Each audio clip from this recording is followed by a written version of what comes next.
These are the 3 worst banks in America with a guy who works in finance. Choosing where you keep your money is one of the most important decisions you will ever make as an adult. Unfortunately, with so many options, advertisements, and confusing terminology, a lot of banks are able to trick consumers into thinking they're good.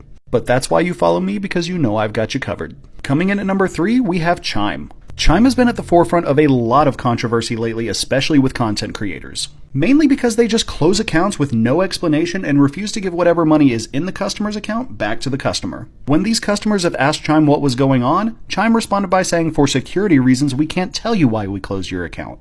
Well, for security reasons, you can suck my... Coming in at number 2, we have the bank that's had the biggest fraud case for a bank in the United States ever, Wells Fargo. Employees at Wells Fargo were encouraged to open checking, savings, and credit card accounts using their own contact information just so the customers wouldn't be notified of the new accounts.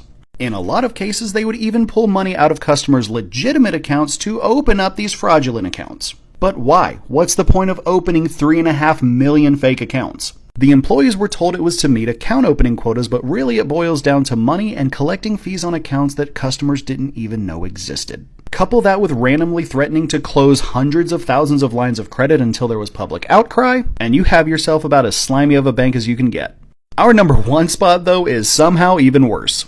They were forced to pay the largest civil settlement for a single entity in American history at $16.65 billion. They've also been caught charging overdraft fees illegally, opening and closing accounts illegally, and were one of the main players in the housing crisis in 2007 and 8. They have some of the highest fees for checking accounts and some of the highest requirements for removing those fees. Our number 1 worst bank spot goes to Bank of America. Follow for more.